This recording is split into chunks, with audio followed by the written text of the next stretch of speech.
Hello student, स्वागत है आप सबका सनग्लो क्लासेस में। बेटा, आज जो हम टॉपिक डिस्कस करेंगे वो करेंगे types of foreign exchange rate.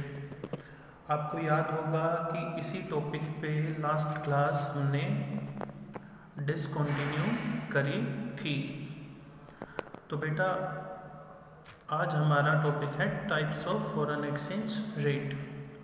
बेटा, आपको याद होगा कि लास्ट क्लास में हमने 4 types of foreign exchange rate के नेम्स को स्टडी किया था।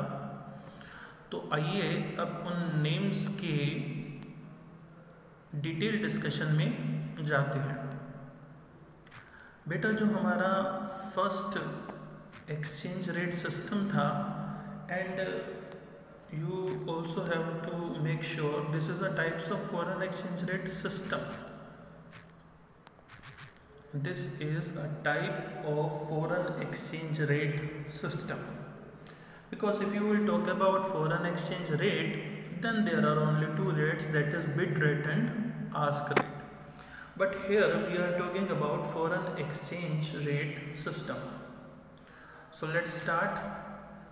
The first system is fixed exchange rate system. Fixed exchange rate system. So we start to discuss about it. What is the fixed exchange rate system? Beta, let me tell you that this exchange rate system is not prevalent in current scenario. ये fixed exchange rate system अभी नहीं चलता है। इसका मतलब हम एक ऐसे एक्सचेंज रेट सिस्टम के बारे में अभी स्टडी कर रहे हैं जो एक वक्त पर चलता था। Okay sir. तो बेटा, it is a system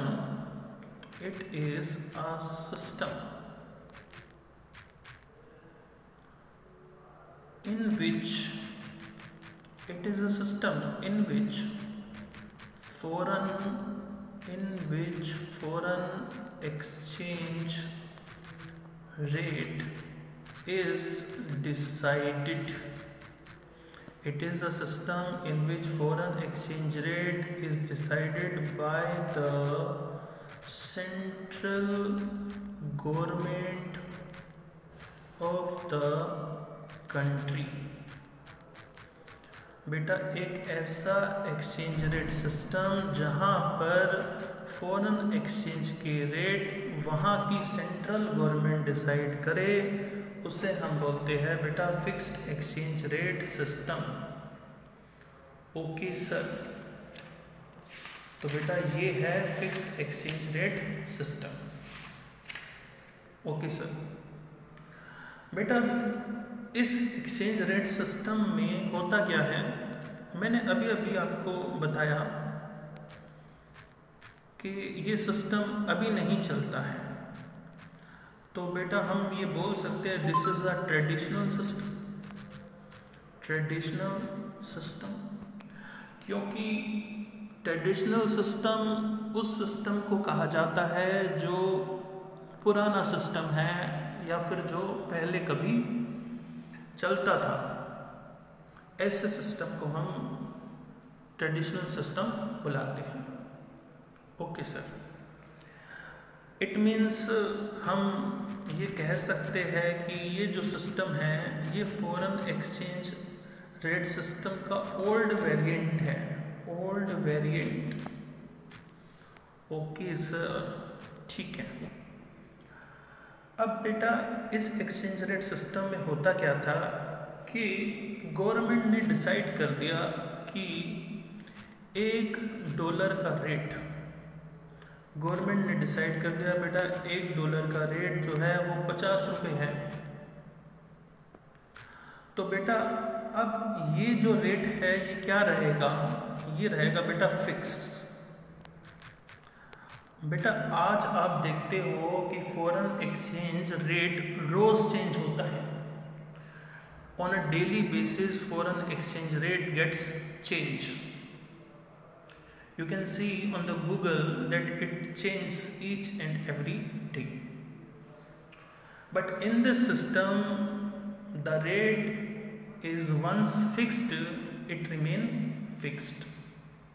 okay sir, तो बेटा मान के चलो गवर्नमेंट ने $1 का रेट 50 रुपये फिक्स कर दिया, तो ये एक लंबे समय तक फिक्स ही रहता है, मे बी 3 मंथ के लिए या फिर 6 मंथ के लिए गवर्नमेंट ने रेट जो है वो फिक्स कर दिया, रोज़ रोज़ चेंज नहीं होगा।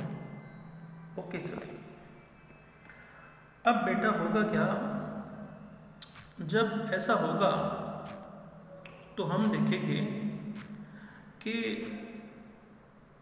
ऐसे सिस्टम में बेटा स्पेकुलेशन नहीं होता। ऐसे सिस्टम में बेटा स्पेकुलेशन नहीं होता। सर स्पेकुलेशन क्या होता है? बेटा स्पेकुलेशन का मतलब होता है, अगर हम देसी भाषा में बोले तो बेटा इसे हम बोलते हैं सट्टा। बेटा जिस तरीके से लोग शेयर मार्केट में पैसे लगाते हैं और दूसरी तरीके की गैम्बलिंग करते हैं, उसी तरीके से बेटा फॉरेन एक्सचेंज मार्केट में भी लोग सट्टा लगाते हैं, लोग पैसा लगाते हैं बेटा। इसलिए इस मार्केट में स्पेकुलेशन होना स्वाभाविक है। ओके सर, लेकिन बेटा आप देखिए, जब अगर गवर्नमेंट $1 का रेट फिक्स कर देगी तो लोग स्पेकुलेशन कैसे करेंगे? क्योंकि स्पेकुलेशन होती कैसे है बेटा? बेटा स्पेकुलेशन का मतलब होता है कि मैं अंदाज़ा लगा रहा हूँ कि 3 दिन बाद $1 के रेट इतने हो जाएंगे। तो बेटा भविष्य क्या होता है? अनसर्टेन। हो सकता है $1 के रेट उतने हो जाए जितना आप कह रहे हैं, हो सकता है उतने ना भी हो। तो बेटा हमेशा स्पेकुलेशन की स्कोप फॉरेन एक्सचेंज मार्केट में रहती है। हर वो मार्केट जहाँ पर रेट रोज चेंज होते हैं वहाँ पर लोग सट्टा लगाते हैं। ओके सर, नाउ अब आपको देखना है कि क्योंकि यहाँ तो रेट फिक्स है, क्योंकि यहाँ पर तो रेट जो है वो फिक्स है, इसलिए बेटा यहाँ पर स्पेकुलेशन नहीं हो सकती, यहाँ पर कभी भी स्पेकुलेशन नहीं हो सकती। ओके सर, हम आपकी बात बिल्कुल समझ गए हैं कि इस मार्केट में जहाँ पर फॉरेन एक्सचेंज रेट फिक्स होते हैं वहाँ पर स्पेकुलेशन नहीं हो सकती। बिल्कुल ठीक बेटा। तो बेटा अभी तक हमने डिस्कस किया कि foreign exchange rate central government decide करती है और फॉरेन एक्सचेंज रेट में स्पेकुलेशन नहीं हो सकता, क्योंकि यहाँ पर रेट जो है वो फिक्स होते हैं। और बेटा जो तीसरा पॉइंट है वो हम देखते हैं बेटा, यहाँ पर फिक्स्ड एक्सचेंज मार्केट में, फिक्स्ड एक्सचेंज रेट सिस्टम में डीवैल्यूएशन एंड रीवैल्यूएशन पॉसिबल है। Devaluation and revaluation of the currency, devaluation and revaluation of the currency is possible. Okay sir. तो बेटा अब हम ये देखते हैं कि ये डीवैल्यूएशन और रिवैल्यूएशन क्या है, लेकिन बेटा अभी ये सही वक्त नहीं है कि हम डीवैल्यूएशन और रिवैल्यूएशन के बारे में बात करें। हालांकि मैंने इसका पॉइंट यहाँ पर बता तो दिया है, पर हम डीवैल्यूएशन और रिवैल्यूएशन के बारे में बात जो करेंगे वो करेंगे बेटा नेक्स्ट वीडियो में। Okay sir. तो बेटा नेक्स्ट क्लास में हम डीवैल्यूएशन और रिवैल्यूएशन को कवर करेंगे। ठीक है सर। अब बेटा ऐसे सिस्टम में जहाँ पर रेट फिक्स होते हैं बेटा, वहाँ पर गवर्नमेंट को फॉरेन एक्सचेंज का रिजर्व रखना पड़ता है। फॉरेन एक्सचेंज रिजर्व मेंटेन करना पड़ता है। ठीक है sir.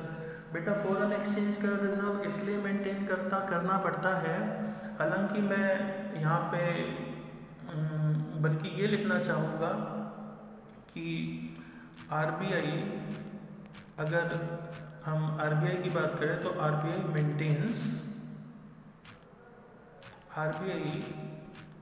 Maintain a large stock of foreign exchange reserves। तो बेटा क्योंकि हमें दूसरे देशों से व्यापार करना होता है और अपने देश की आवश्यकताओं को पूरा करना होता है, इसलिए आरबीआई को हमेशा अपने पास एक लार्ज स्टॉक रखना पड़ता है फॉरेन एक्सचेंज रिजर्व का, क्योंकि अगर हमारे पास फॉरेन एक्सचेंज रिजर्व होगा तो ही हम इंपोर्ट या फिर एक्सपोर्ट कर पाएंगे, अदरवाइज हम नहीं कर पाएंगे। ठीक है सर। तो बेटा अगली बात देखो, ये वाला सिस्टम अगर मैं आपको बताऊं तो लगभग मान के चलो 1944 तक। बेटा आपको पता होगा कि 1944 में हमारी जो है एक तरीके से सेकेंड वर्ल्ड वॉर जो है वो एंड हो रही थी। तो सेकेंड वर्ल्ड वॉर से पहले बेटा यूँ समझ लो कि जो दुनिया में सिस्टम चलता था वो चलता था फिक्स्ड एक्सचेंज रेट सिस्टम। ठीक है सर। बेटा इस सिस्टम का जो तो सेकेंड वर्ल्ड वॉर तक हमारा ये सिस्टम चलता था। बेटा इसके बारे में कुछ बातें और भी है जो हम बाद में करेंगे जब हम डीवैल्यूएशन या फिर रीवैल्यूएशन के बारे में स्टडी कर रहे होंगे, तो हम इस बारे में डिस्कस करेंगे। तो मैं इसको यहीं कंक्लूड करता हूँ। बेटा ये जो हमारा सिस्टम चलता था लगभग ये अप टू 1944 तक ये सिस्टम चलता था। ओके सर, हम आपकी बात समझ गए। ठीक है। अब बेटा आ जाओ आप फ्लेक्सिबल एक्सचेंज रेट सिस्टम पे। Flexible exchange rate system. Flexible exchange rate system की अगर हम बात करें तो हम ये कंक्लूड करेंगे इट इज अ सिस्टम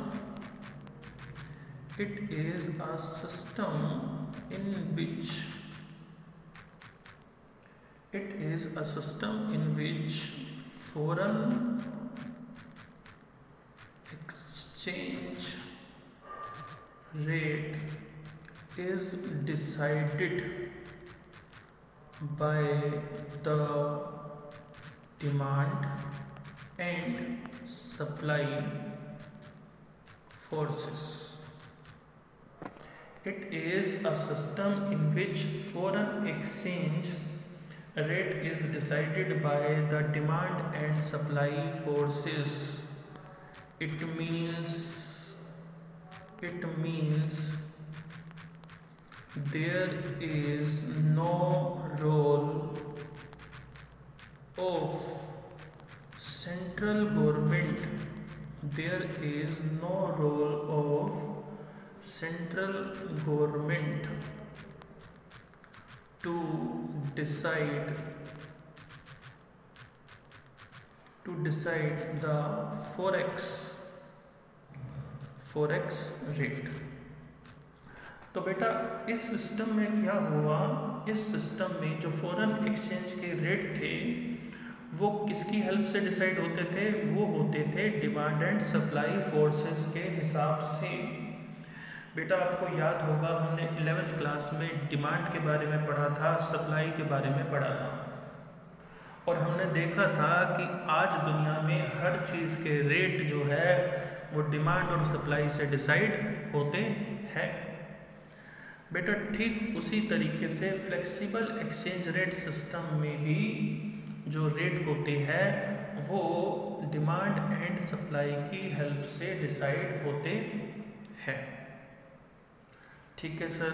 तो बेटा यहाँ पर सेंट्रल गवर्नमेंट का कोई भी रोल नहीं है। यहाँ पर जो रेट होते हैं सेंट्रल गवर्नमेंट का यहाँ पे कोई भी रोल नहीं होगा। ठीक है सर, हम आपकी बात समझ गए। तो बेटा आपको यहाँ पे एक बात नोट भी करनी चाहिए, जब डिमांड एंड सप्लाई से रेट डिसाइड होते हैं तो बेटा फिर क्या होता है? फिर बेटा रेट जो है वो डेली चेंज होते हैं। So in this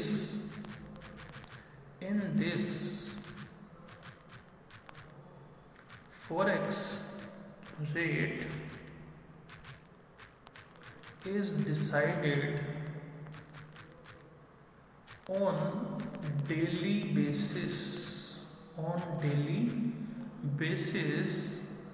by the demand and supply forces। ठीक है सर। बेटा जब रेट डेली डिसाइड होगी तो बेटा फिर आप देखिए, अगर रेट किसी चीज़ के रेट डेली चेंज होते हैं तो बेटा फिर क्या होता है? फिर उस सिस्टम में लोग क्या करने लग जाते हैं? स्पेकुलेशन। तो बेटा फिर उस सिस्टम में स्पेकुलेशन स्टार्ट हो जाती है, लोग उस सिस्टम में सट्टा लगाना चालू कर देते हैं। ठीक है बेटा, तो इस तरीके से हम फ्लेक्सिबल एक्सचेंज रेट को समझ सकते हैं। ठीक है सर। बेटा एक और बात, अब जब रेट जो है वो फ्लेक्सिबल एक्सचेंज रेट सिस्टम से डिसाइड होते हैं तो बेटा ऐसे सिस्टम में करेंसी का क्या होता है? करेंसी का होता है डेप्रीशिएशन। या तो करेंसी का डेप्रीशिएशन होगा या फिर होगा बेटा एप्रीशिएशन। इस बारे में बेटा हम नेक्स्ट वीडियो में पढ़ेंगे कि करेंसी डेप्रीशिएट कैसे होती है और करेंसी एप्रीशिएट कैसे होती है। ठीक है सर। ओके सर, हम आपकी बात जो है वो समझ गए हैं। ठीक है बेटा, अब जो हम तीसरा सिस्टम यहाँ पर डिस्कस करने जा रहे हैं वो है managed floating exchange rate system. Managed floating exchange rate system. बेटा इसमें क्या होता है, आप समझिए कि it is a mixture of fixed exchange rate system, fixed exchange rate system and flexible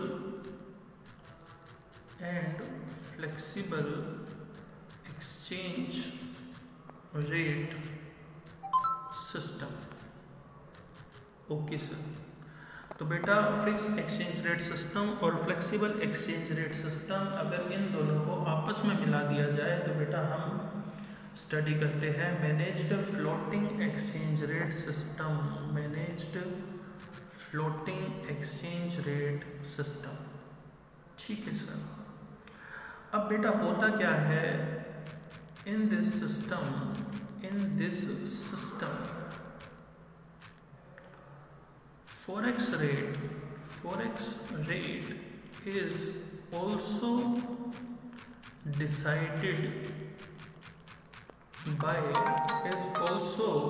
decided by in this system. Foreign exchange rate is also decided by demand and supply forces.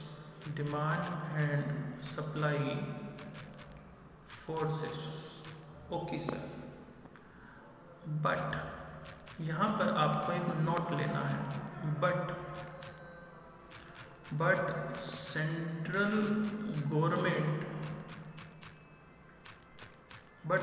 Government can interfere. बेटा इसमें central government interfere कर सकती है, but central government can interfere to manipulate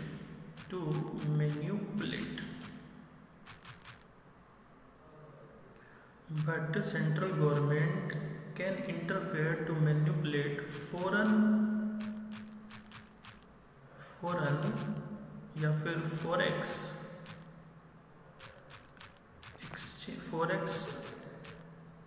rate by, but central government can interfere by manipulate forex rate by increasing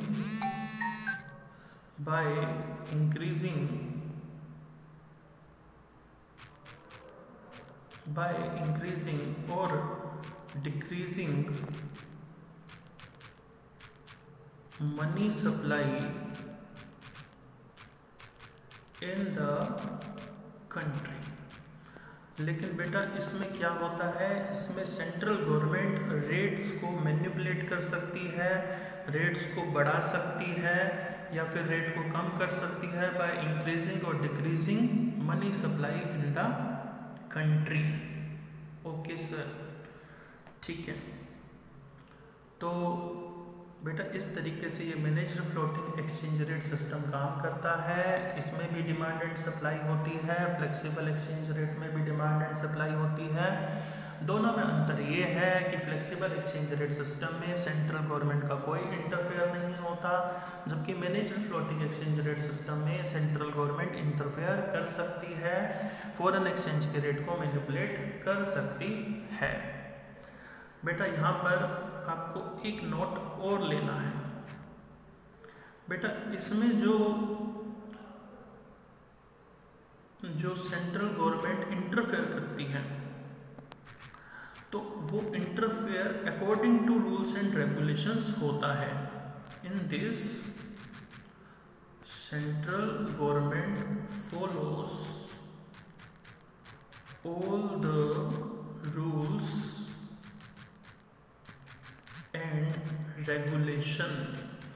तो बेटा इसमें जो है वो सेंट्रल गवर्नमेंट सारे रूल्स और रेगुलेशंस को फॉलो करती है, तब जाके सेंट्रल गवर्नमेंट को इंटरफेयर करना अलाउड है। आप पूछेंगे सर कौन से रूल्स और कौन से रेगुलेशंस। बेटा फॉरेक्स मार्केट में जो है उसको रेगुलेट करने के लिए बेटा हमारे पास कई एक्ट बने हुए हैं। जैसा एक एक्ट का नाम है फेरा, इसको बोलते हैं बेटा foreign exchange regulation act. Foreign exchange regulation act. बेटा इसमें कई सारे रूल्स और रेगुलेशंस जो है वो लिखे हुए हैं। अगर गवर्नमेंट कभी भी डिमांड एंड सप्लाई फोर्सेस को साइड करके खुद एक्सचेंज रेट डिसाइड करने की कोशिश करेगी तो बेटा उसे जितने भी रूल्स और रेगुलेशंस हैं उनको फॉलो करना होगा, तब जाके वो फॉरेन एक्सचेंज मार्केट में इंटरफेयर कर सकती है। अदरवाइज रेट जो है वो हमेशा डिमांड एंड सप्लाई फोर्सेस के द्वारा ही डिसाइड होगी। Okay sir. बेटा जो फोर्थ टाइप है वो है dirty floating exchange rate system. Dirty floating exchange rate system. बेटा ये जो dirty floating exchange rate system है, इसमें भी आप देखेंगे rates are decided by demand and supply forces. बेटा इनको हम मार्केट फोर्सेस के नाम से भी बुलाते हैं। Rates are decided by demand and supply forces, तो यहाँ पे डिमांड एंड सप्लाई फोर्सेस के हिसाब से ही रेट डिसाइड हो गए, जैसा फ्लेक्सिबल में होता था, जैसा मैनेज फ्लोटिंग में होता था। बेटा दूसरी इसमें खास बात यह है कि सेंट्रल गवर्नमेंट जो है बेटा इसमें भी इंटरफेयर कर सकती है। सेंट्रल गवर्नमेंट जो है वो इंटरफेयर कर सकती है। ठीक है सर, तो बेटा यहाँ पे हमारी सेंट्रल गवर्नमेंट इंटरफेयर कर सकती है। बेटा सेंट्रल गवर्नमेंट तभी इंटरफेयर करती है जब डॉलर की रेट ज़रूरत से ज़्यादा बढ़ जाए या फिर ज़रूरत से ज़्यादा गिर जाए। सब कुछ डिमांड एंड सप्लाई से चलता है, लेकिन जब पानी सर से ऊपर हो जाता है तो फिर सेंट्रल गवर्नमेंट को अपनी पावर का यूज़ करना होता है, वरना अगर डॉलर के रेट ज़रूरत से ज़्यादा बढ़ गए तो फिर उसका कंट्री पर एक गलत इम्पैक्ट होता है। ठीक है सर, बट बेटा आप बोलेंगे कि सर ये दोनों चीज़ें तो मैनेज्ड फ्लोटिंग में भी थी, मैनेज्ड फ्लोटिंग में भी डिमांड एंड सप्लाई से रेट डिसाइड होते थे और मैनेज्ड फ्लोटिंग में भी सेंट्रल गवर्नमेंट इंटरफेयर कर सकती थी। तो बेटा बिल्कुल ठीक बात है, हम आपकी बात से एग्री करते हैं, लेकिन बेटा जो तीसरा पॉइंट है ना वहाँ पर दिक्कत है। बेटा मैनेज्ड फ्लोटिंग में तो रूल्स और रेगुलेशंस फॉलो करती थी ना गवर्नमेंट, यहाँ पे बेटा कोई रूल्स और रेगुलेशंस फॉलो नहीं होती। No rules and regulations are followed bye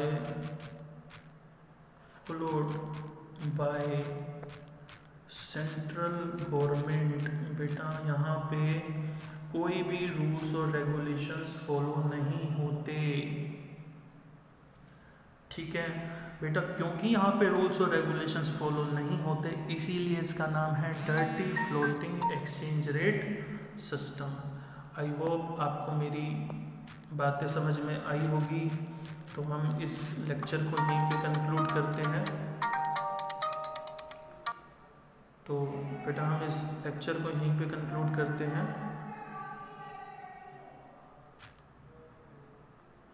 thank you so much.